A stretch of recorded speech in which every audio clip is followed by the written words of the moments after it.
जय श्री कृष्ण। आप सभी को वैशाख स्नान की ढेरों शुभकामनाएं, वैशाख माह की ढेरों शुभकामनाएं। प्रिय भक्तों, आज से वैशाख का परम कल्याणकारी महीना आरंभ हो गया है। ये वैशाख माह मनुष्य का कल्याण करने वाला है। इसकी महिमा आपने सुनी, हमने बताई।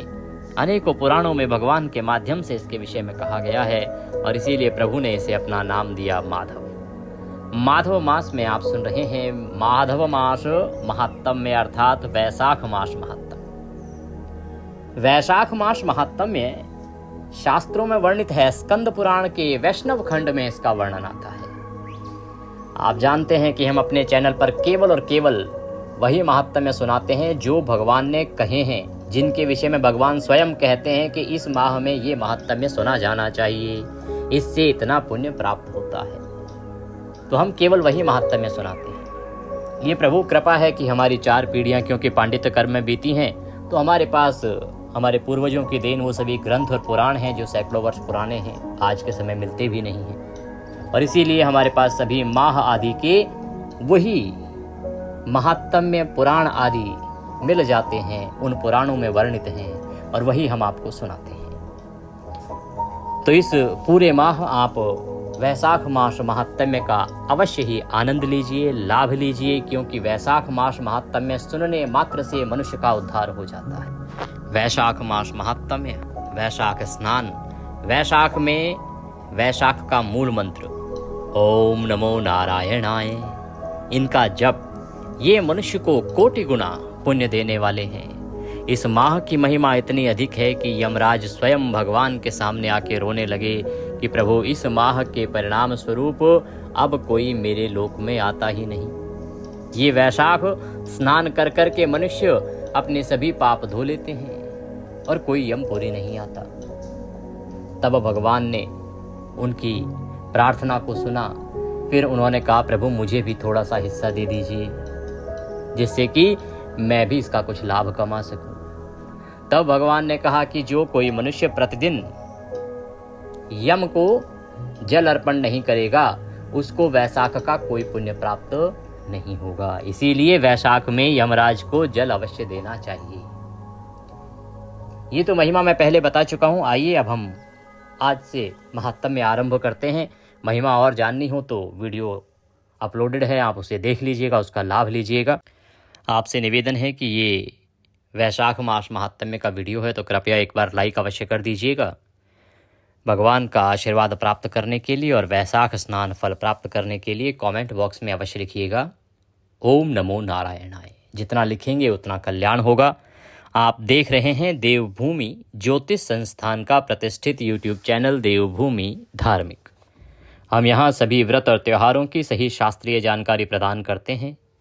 ज्योतिष शास्त्र और पंचांग के आधार पर आपको बताते हैं कौन सी तिथि कब है, व्रत आदि कब करना है, क्या विधि, क्या नियम और क्या गलती नहीं करनी है। यदि आप सभी व्रत और त्योहारों की सही शास्त्रीय जानकारी पाते रहना चाहते हैं तो कृपया चैनल को सब्सक्राइब कीजिए और बेल आइकन को प्रेस कीजिए। प्रिय दर्शकों, अब आप हमारे साथ व्हाट्सएप के माध्यम से भी जुड़ सकते हैं। व्हाट्सएप पे जुड़ने का लाभ ये होगा कि आपको वीडियो ढूंढने नहीं पड़ेंगे। सारे वीडियो प्रतिदिन आपको सुबह सुबह ही अपने मोबाइल पर प्राप्त हो जाएंगे। आप कथा आदि श्रवण कीजिए, लाभ लीजिए। साथ ही हम आपको व्हाट्सएप पे मैसेज के माध्यम से रिमाइंडर देते हैं कि कल ये व्रत आ रहा है, 4 दिन बाद ये व्रत आ रहा है, इसकी ऐसे तैयारी कीजिए। इससे लाभ ये होता है कि सभी व्रत त्योहारों की आपको समय से जानकारी मिलती रहती है और आप सभी को ठीक प्रकार से कर पाते हैं। कभी कुछ तुरंत पूछना भी होता है तो आप व्हाट्सएप या कॉल के माध्यम से पूछ भी पाते हैं। तो लाभ लेने के लिए अवश्य जुड़ जाइए हमारे साथ। वीडियो के अंत में स्क्रीन पर एक नंबर आएगा 900 से, उस पर व्हाट्सएप मैसेज कीजिए, अपना नाम लिखिए और कहिए कि आप सभी व्रत त्योहारों की जानकारी पाना चाहते हैं। तो हम आपको अपने व्हाट्सएप रिकॉर्ड में सेव करेंगे और फिर सभी जानकारियाँ सीधे आपके मोबाइल पर आती रहेंगी। प्रिय दर्शकों, यहाँ पर आपके नंबर को पूर्णतः सुरक्षित रखा जाता है, किसी के साथ साझा नहीं किया जाता है। तो आप इसका अवश्य लाभ लीजिए। आइए अब हम आज का अध्याय आरंभ करते हैं। सबसे पहले पुराण की पूजा करते हैं। आप भगवान नारायण का ध्यान कीजिए। शांताकारं भुजगशयनं पद्मनाभं सुरेशं विश्वधारं गगनसदृशं मेघवर्णं शुभांगं लक्ष्मीकान्तं कमलनयनं योगिर्विन्द्यनगम्यं वन्दे विष्णुं भवभयहरं सर्वलोकैकनाथं सर्वलोकैकनाथं। बोले विष्णु भगवान की जय। गुरुर्ब्रह्मा गुरुर्विष्णु गुरुर्देव महेश्वरः गुरुर्साक्षात् परब्रह्म तस्मै श्री गुरुवे नमः। बोलिए गुरुदेव महाराज की जय। या देवी सर्वभूतेषु मां सरस्वती रूपेण संस्थिता नमस्तस्यै नमस्तस्यै नमस्तस्यै नमो नमः। बोलिए सरस्वती महारानी की जय। बोलिए प्रथम पूज्य गणेश जी महाराज की जय। बोलिए वैशाख मास महात्म्य की जय। बोलिए माधव मास की जय। आप सभी दर्शकों को, आप सभी श्रोतागण को मेरा नमस्कार। आइए आज का अध्याय आरंभ करते हैं। प्रथम अध्याय में वैशाख में पवित्र स्नान की जो महानता है उसका महत्व आएगा, उसका वर्णन आएगा कि वैशाख मास का जो स्नान है वो कैसे कल्याणकारी है, कैसे मनुष्य को करना चाहिए। ये महात्म्य आप स्कंद पुराण से सुन रहे हैं। स्कंद पुराण के वैष्णव खंड में इसका वर्णन किया गया है।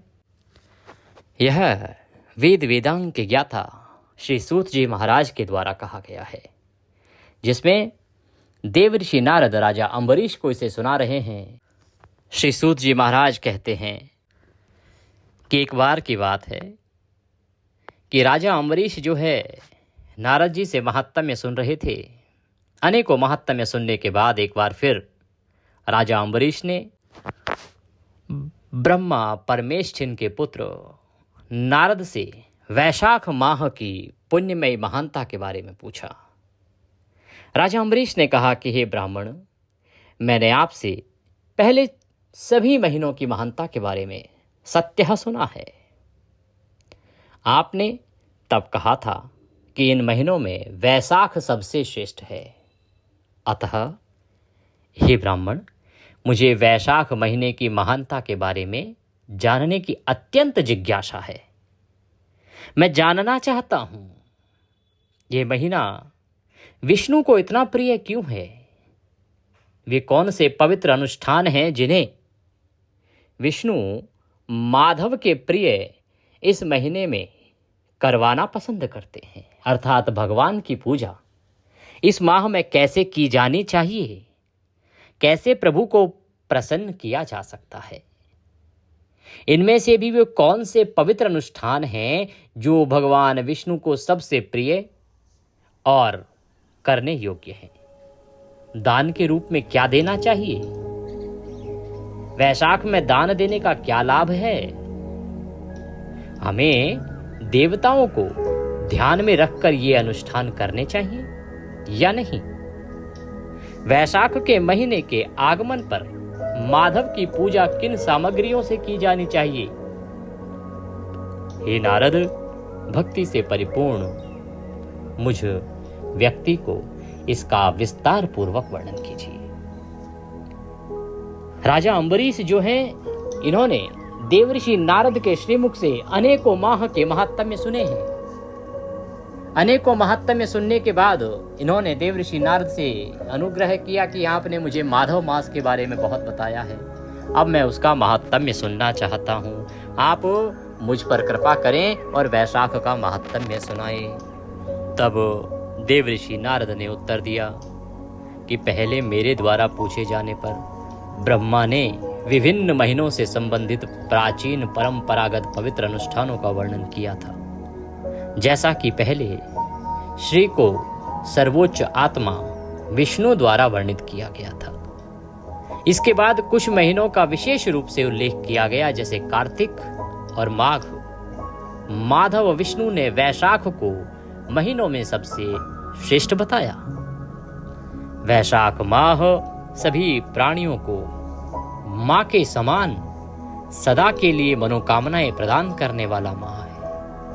यह दान, धार्मिक अनुष्ठानों और स्नान के माध्यम से सभी पापों का नाश करने वाला है। यह सभी सद्गुणों, धार्मिक कार्यों, यज्ञों और धार्मिक अनुष्ठानों का सार है। यह सभी तपस्याओं का सार है। सुरों में इसकी पूजा की जाती है। सभी विद्याओं में वैदिक विद्या की तरह, सभी मंत्रों में प्रणव की तरह, वृक्षों में दिव्य कल्प वृक्ष की तरह और सभी गायों में कामधेनु जो इच्छा को पूरा करने वाली गाय होती है उसकी तरह, और सभी सर्पों में शेष की तरह, सभी पक्षियों में गरुड़ की तरह, सभी देवताओं में विष्णु की तरह और सभी जातियों में ब्राह्मण की तरह। नारद जी कहते हैं कि एक बार जब ब्रह्मदेव भगवान विष्णु से श्रवण कर रहे थे, तब उन्होंने विशेष रूप से कार्तिक, माघ और वैशाख मास की महिमा कही। वैशाख मास को भगवान विष्णु ने स्वयं का नाम माधव दिया और कहा कि ये सभी महीनों की माँ है। जिस प्रकार से माँ सभी इच्छाओं को पूरा करती है, उसी प्रकार से वैशाख मास सभी इच्छाओं को, सभी मनोरथों को पूरा करने वाला है। देवऋषि नारद कहते हैं कि प्रभु ने बताया कि जिस प्रकार से सभी मंत्रों में प्रणव सबसे श्रेष्ठ है, वैसे ही महीनों में वैशाख सबसे श्रेष्ठ है। वृक्षों में जिस प्रकार से कल्प वृक्ष सबसे अधिक श्रेष्ठ है, ये सभी की इच्छाएं पूरा करने वाला है, वैसे ही महीनों में वैशाख कल्प वृक्ष के जैसा है, जो सभी इच्छाओं को पूरा करने वाला है। जब सर्पों की बात होती है तो शेष की बात आती है। शेषनाग श्रेष्ठ हैं, वैसे ही महीनों में वैशाख श्रेष्ठ है। जब पक्षियों की बात आती है तो पक्षियों में गरुड़ राज श्रेष्ठ है, सर्वोत्तम है, वैसे ही महीनों में वैशाख सर्वोत्तम है। सभी देवताओं की बात करें तो देवताओं में भगवान नारायण, भगवान विष्णु सबसे श्रेष्ठ हैं। उसी प्रकार से महीनों में जब बात करें तो माह में वैशाख मास भगवान विष्णु के समान श्रेष्ठ है। सभी जातियों में ब्राह्मण श्रेष्ठ है, उसी तरह से मास में वैशाख मास श्रेष्ठ है। और प्रियतम वस्तुओं में प्राण वायु की तरह, अगर बात की जाए कि सबसे प्रिय वस्तु क्या है, तो सभी के लिए सबसे प्रिय वस्तु है उसकी प्राण वायु, उसका जीवन, उसकी लाइफ। तो जैसे मनुष्य को लाइफ प्रिय है, उसी प्रकार से प्रिय वस्तुओं में जैसे वह श्रेष्ठ है, वैसे ही मासों में वैशाख मास श्रेष्ठ है। अंतरंगों में पत्नी की तरह, जब हम निज रिश्तों की बात करते हैं तो पत्नी का रिश्ता सबसे प्रिय होता है और श्रेष्ठ होता है, उसी तरह मासों में वैशाख मास श्रेष्ठ है। नदियों में गंगा की तरह वैशाख मास श्रेष्ठ है और प्रकाशमान पिंडों में सूर्य की तरह, सभी शास्त्रों में चक्र की तरह और सभी धातुओं में सोने की तरह वैशाख मास श्रेष्ठ है। सभी वैष्णवों में रुद्र की तरह और सभी रत्नों में कौस्तुभ की तरह वैशाख मास सभी महीनों में उत्कृष्ट है, जो धर्म और सद्गुण के लिए अनुकूल है तथा प्रभु की कृपा प्राप्त करने के लिए सर्वोत्तम है। देवऋषि नारद कहते हैं कि हे राजन, इस संसार में इसके समान और कुछ भी नहीं है जो विष्णु को प्रसन्न करता हो। भगवान विष्णु को प्रसन्न करने के लिए यही सबसे श्रेष्ठ और सर्वश्रेष्ठ उपाय है। जो कोई व्यक्ति भगवान विष्णु की कृपा प्राप्त करना चाहता हो, जो कोई व्यक्ति भगवान विष्णु का सानिध्य प्राप्त करना चाहता हो तो वह इस माधव मास के माध्यम से उन्हें प्रसन्न करे। भगवान लक्ष्मी के साथ मिलकर उस व्यक्ति से बहुत प्रसन्न होते हैं जो वैशाख माह में जब सूर्य मेष राशि में होता है, सूर्योदय से पहले नियमित रूप से पवित्र स्नान करता है।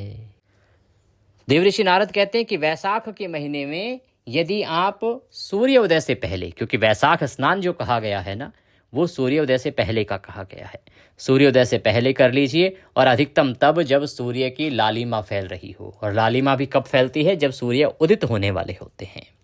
तो इस समय में जो मनुष्य वैशाख में स्नान कर लेता है वह भगवान विष्णु को और माता लक्ष्मी को अत्यंत प्रिय होता है तथा उसके घर में सदा धन के भंडार और भगवान विष्णु का वास होता है। देवऋषि नारद कहते हैं कि हे राजन, जैसे प्राणी भोजन से प्रसन्न होते हैं वैसे ही भगवान विष्णु भी वैशाख माह में स्नान करने से प्रसन्न होते हैं। वैशाख माह में लोगों को स्नान करते देख वे अत्यंत प्रसन्न चित्त होते हैं। इससे ही व्यक्ति पापों से मुक्त हो जाता है और विष्णु लोक में सम्मानित होता है। सूर्य के मेष राशि में होने पर सुबह एक बार स्नान करने और दैनिक कर्तव्यों का पालन करने से भक्त बड़े पापों से मुक्त हो जाता है। वह विष्णु के साथ सायुज्य एकात्मकता प्राप्त करता है। देवऋषि नारद यहाँ कहते हैं कि जो मनुष्य वैशाख स्नान करता है तो उसके स्नान के पुण्य फल से उसके सभी पाप नष्ट हो जाते हैं। पाप कौन से? जो उसने जाने अनजाने में किए होंगे, जो पूर्व समय में उससे हुए होंगे और जिनके कारण वह अभी तक परेशान रहा होगा।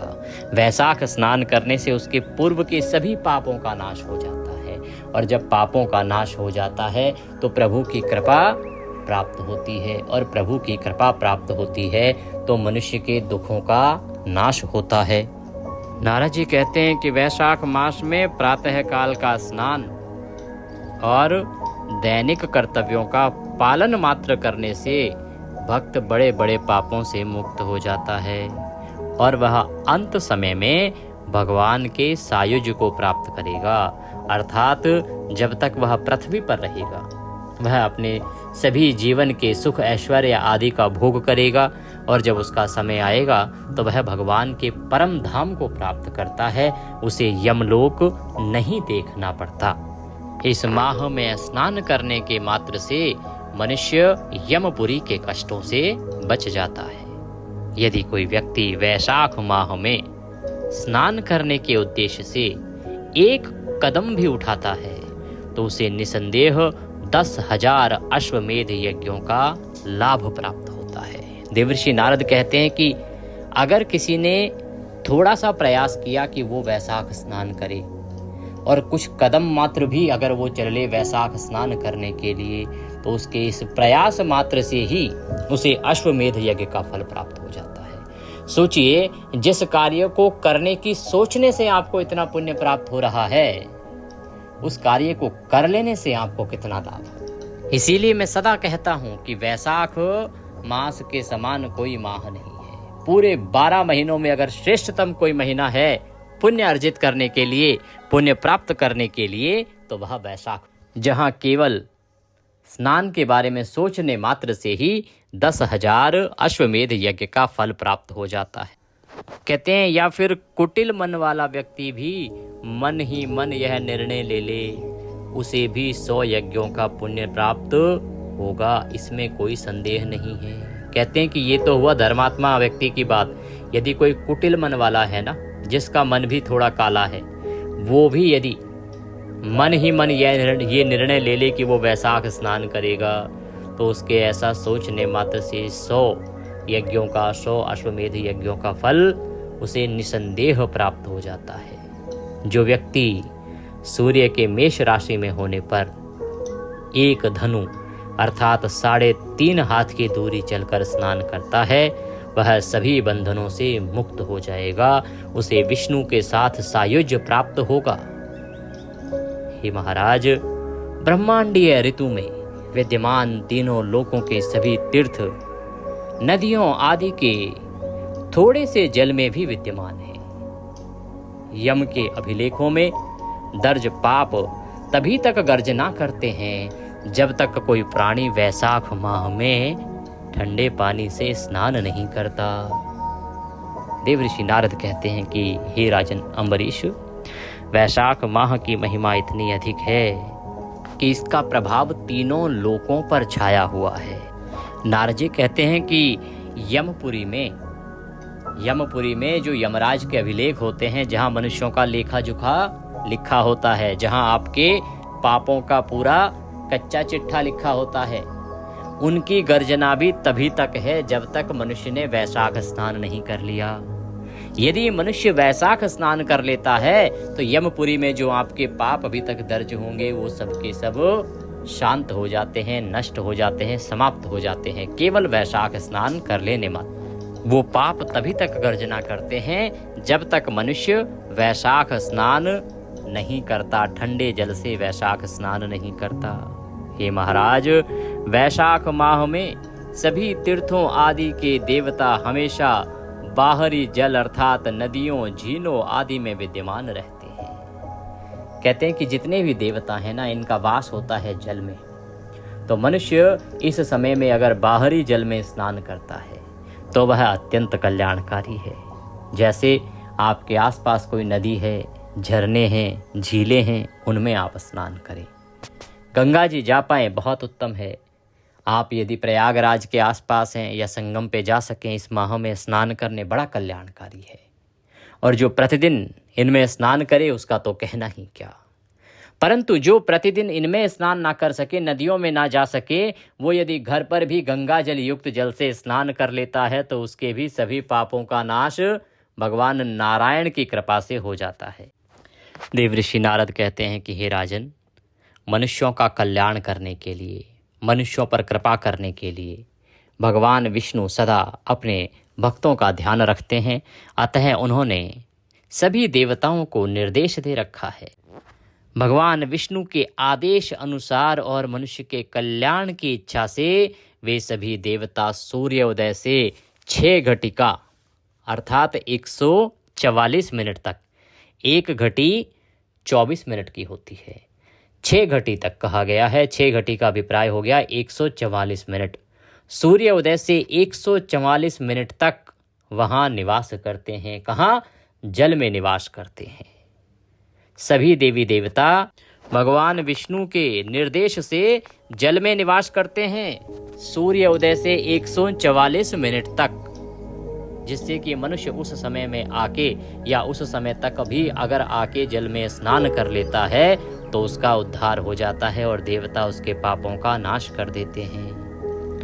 पर यदि मनुष्य उस समय तक स्नान ना करे तो वे उन्हें घोर श्राप देकर अपने अपने धाम को लौट जाते हैं।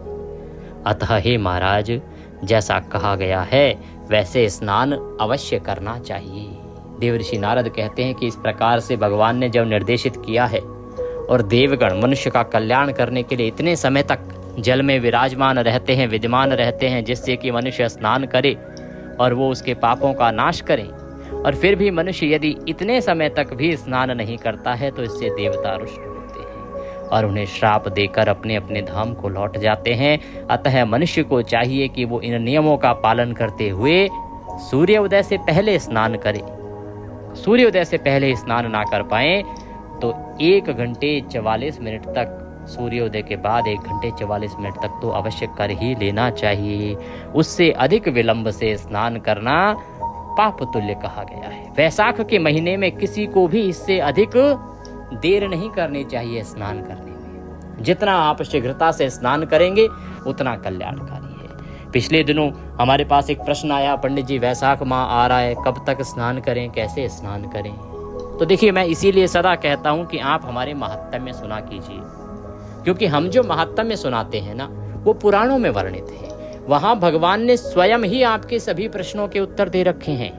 अगर आप हमारे साथ जुड़े रहेंगे तो हमारे महात्म्य पूरे 12 महीने चलते हैं। प्रत्येक माह का महात्म्य, जिस जिस माह का महात्म्य पुराणों में वर्णित है, हम आपको सुनाते हैं। उसका लाभ ये होता है कि आपको उस महीने के बारे में भगवान के द्वारा दिए गए दिशा निर्देश प्राप्त होते हैं। बड़े बड़े ऋषियों के द्वारा दिए गए दिशा निर्देश प्राप्त होते हैं कि कैसे आप इस माह का लाभ ले सकते हैं। तो आपको अवश्य ही इस वैशाख मास में सूर्योदय से पहले स्नान करने का प्रयास करना चाहिए। ये आपके सभी पापों का नाश करने वाला और आपको भगवान के धाम की प्राप्ति कराने वाला होगा। यहाँ कुछ भक्तगण हमारे कहते हैं कि प्रभु, ये जो हमें पुण्य प्राप्त होगा इससे तो हमारा परलोक सुधरेगा, अभी क्या लाभ? देखिए, अभी भी लाभ है इसका। ऐसा नहीं कि केवल परलोक ही सुधरता है। आपके पुण्य का इस प्रकार से प्रभाव आता है कि एक तराजू है, जब आपके पुण्य का तराजू भारी हो जाता है तो आपके बुरे दिन अपने आप परिवर्तित होने लगते हैं और अच्छे दिन अपने आप आने लगते हैं। और ये अच्छे दिन से मेरा अभिप्राय किसी पार्टी के स्लोगन से नहीं है। मेरा अभिप्राय है कि मनुष्य के समय में परिवर्तन आता है। मनुष्य का जो विपरीत समय होता है वह बदलने लगता है और उसके पक्ष में समय आने लगता है। कब? जब आपके पुण्य कर्म बढ़ जाते हैं। इसीलिए जितना हो सके पुण्य कमाइए, क्योंकि आज एक बड़ा उत्तम अवसर है। ये जो चैत्र मास की पूर्णिमा है ना, ये साधारण पूर्णिमा नहीं है, ये मनवंतर तिथि है, जिससे मनवंतर की शुरुआत हुई थी। और यही कल्पादि तिथि है, वह कल्प जिसकी शुरुआत हुई थी, जिससे कल्प की शुरुआत हुई थी। इसीलिए आज जो भी आप सदकर्म करेंगे, एक पहला कर्म तो आपने किया जो आप इस महात्म्य को सुन रहे हैं। आशा करता हूँ आप में से अधिकतर भक्त वैशाख स्नान भी कर रहे होंगे। तो ये कर्म तो आपने किया। जितना आज दान देंगे, जितना आज आप पितृतर्पण करेंगे, गरीबों की सहायता करेंगे, मंदिर में सेवा करेंगे, वो सब पुण्य अनंत गुना मिलेगा और अक्षय मिलेगा, क्योंकि ये दिन बड़ा विशेष है। इसका खूब लाभ लीजिए। तो देवऋषि नारद इस प्रकार से राजा अम्बरीश को महात्म्य सुना रहे हैं और कहते हैं कि हे राजन, उस समय तक जो लोग स्नान के लिए नहीं आते वे उनको दारुण श्राप दे अपने स्थान को चले जाते हैं। इसीलिए मनुष्य को वैशाख स्नान अवश्य करना चाहिए। ये मनुष्य का कल्याण करने वाला और भगवान विष्णु की कृपा प्राप्त कराने वाला है। जो प्रातःकाल सूर्योदय से पहले स्नान न कर पाए, वह इन 6 घटी के भीतर भी यदि स्नान करता है तो वह पुण्य का भागी होता है। बोले विष्णु भगवान की जय। इसी के साथ आज का प्रथम दिवसीय महात्म्य यहाँ पूर्ण होता है।